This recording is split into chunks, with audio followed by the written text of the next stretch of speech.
Bienvenue dans ce nouveau chapitre sur Voltap. Guide complet, dispositions et sections.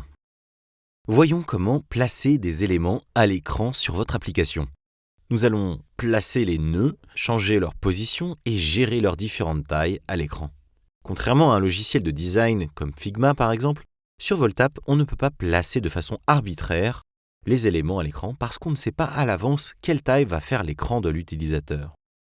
Les placements sont donc ici dynamiques et dépendent des autres éléments de contenu.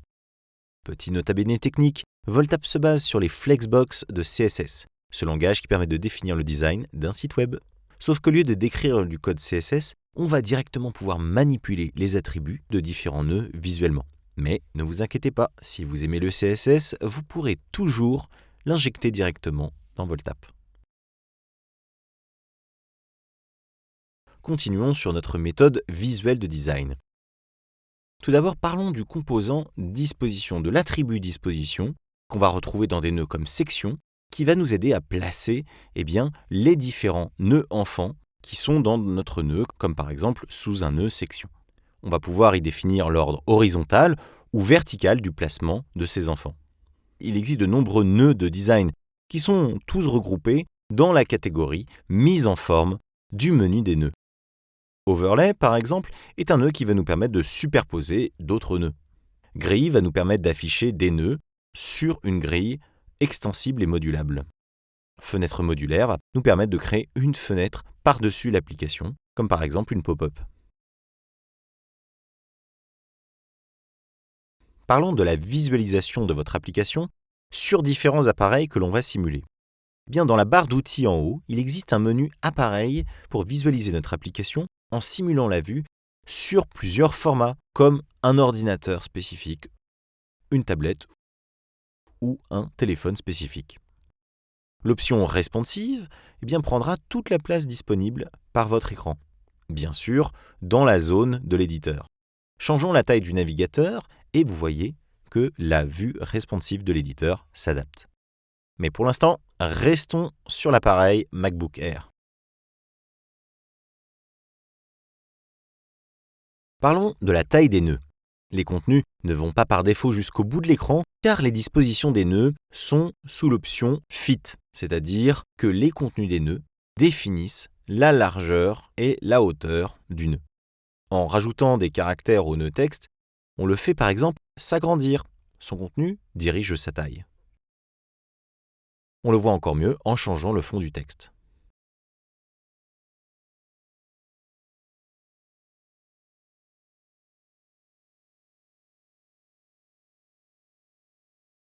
Le nœud section va faire la taille de son contenu par défaut, qui sont celui de ses enfants.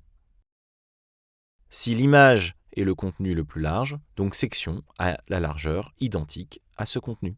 Pourquoi l'image s'arrête ici ? C'est parce que c'est sa résolution de base.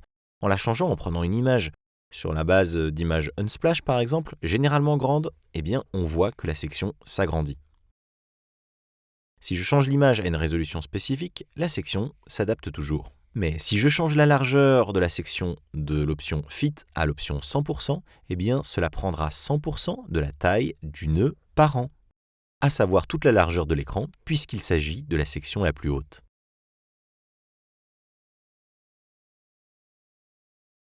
Pareil en mettant 100% de la hauteur du parent donc.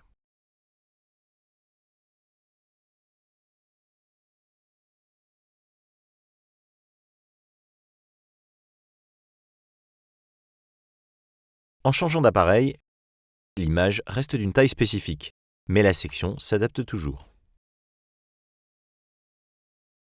De même, je peux indiquer que l'image prenne 100% de son nœud parent, qui est ici la section, et ainsi de suite. Nous verrons un peu plus tard les attributs agrandir et rétrécir. Parlons maintenant des marges. Les marges peuvent être internes ou externes à un nœud. Par exemple, sur l'image, on peut changer toutes les marges d'un coup avec l'option de gauche ou changer les marges côté par côté, comme ici 20 pixels sur la marge droite.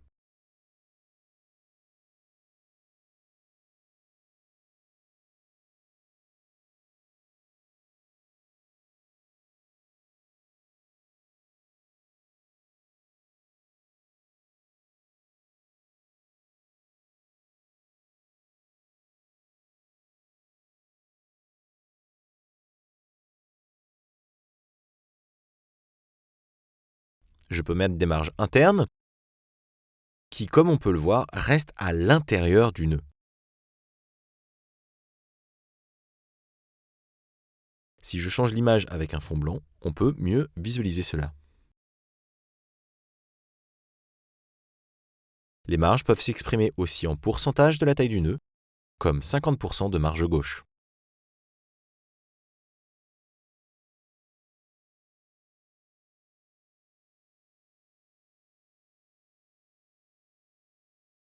Et maintenant, voyons comment cacher un nœud. En effet, le dernier attribut est celui de cacher qui permet de changer la visibilité de manière dynamique, que l'on peut transformer également en variable, par exemple booléenne, c'est-à-dire vraie ou fausse, nommée caché, hidden en anglais.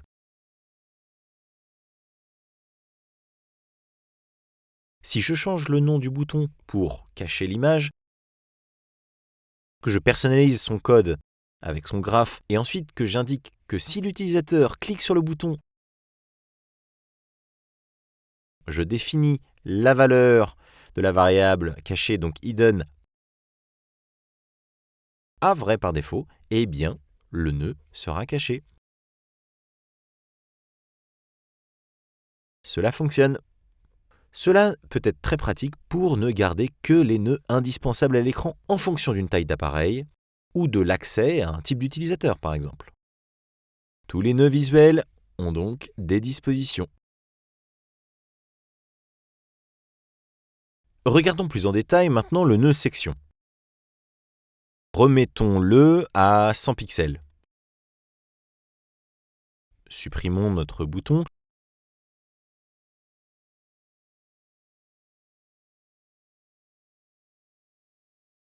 Changeons la couleur du fond de la section.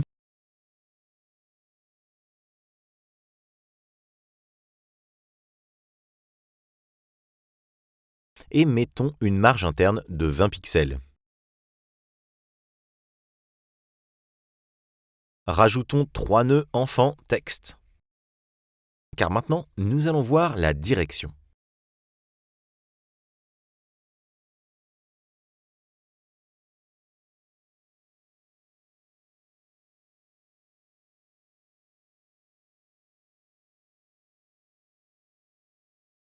En effet, les attributs du nœud section sont multiples. Et direction est un attribut qui permet de changer de vertical, de haut en bas, à horizontal, de droite à gauche. L'orientation des nœuds enfants. Si on veut rajouter des sections dans des sections pour personnaliser la répartition de son écran, eh bien on peut le faire.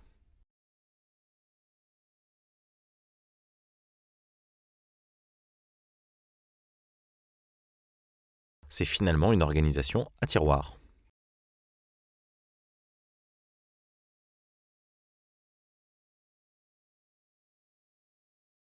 L'attribut inversé permet par exemple, lui, de changer l'ordre de bas en haut.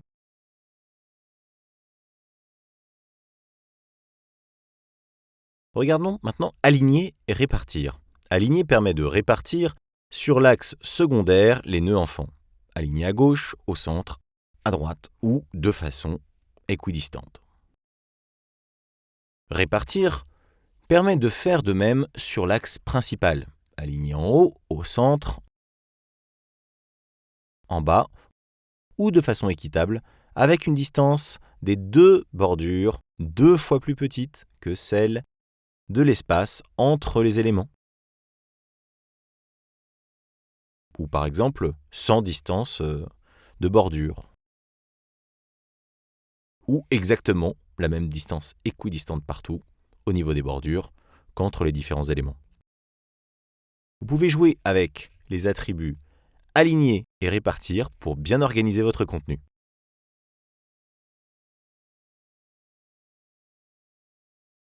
Parlons des espacements.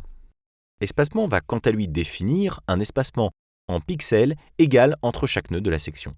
Regardons ce que cela donne sur la section parente.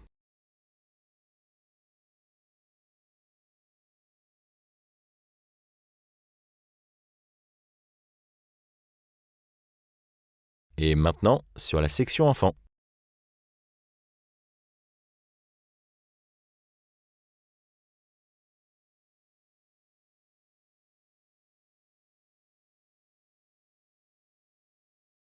Regardons les attributs collants, scroll et désactiver. L'option désactiver va rendre le nœud non cliquable et le rendre un petit peu grisé. L'option collant va rendre ce nœud figé, malgré que le reste des éléments puissent se dérouler quand on les fait défiler. Par exemple, une barre de recherche va rester figée même si vous utilisez votre molette de la souris pour faire défiler les éléments à l'écran. Et l'option scroll va enfin permettre de faire défiler tous ces éléments s'il y a par exemple trop de nœuds à l'écran.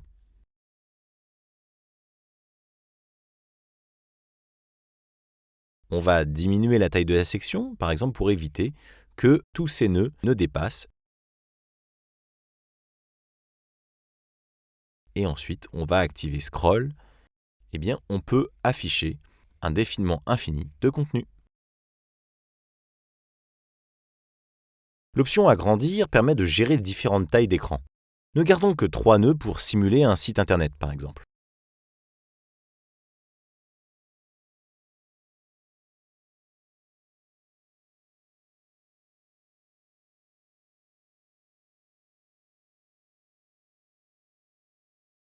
Renommons les nœuds texte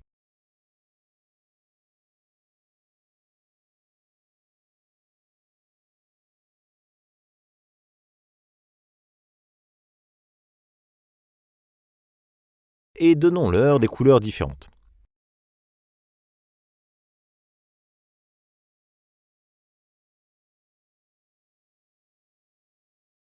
Supprimons l'espacement.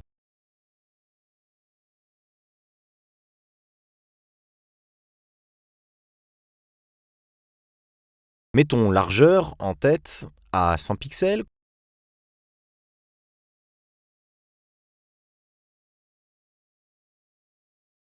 Contenu à 300 pixels.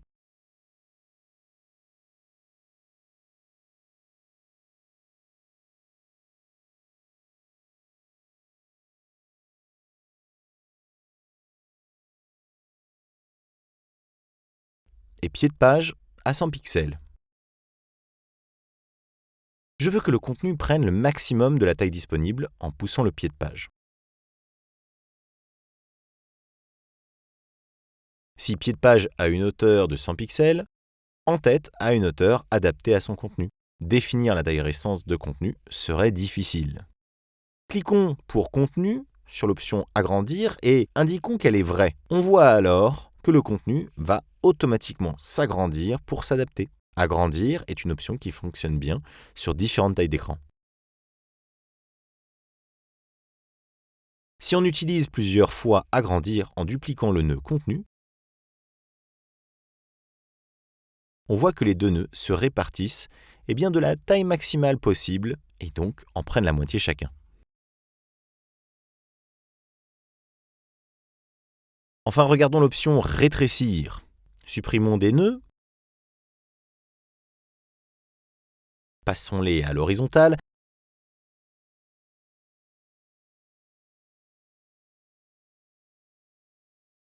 Ramenons cela à une largeur de 200 pixels.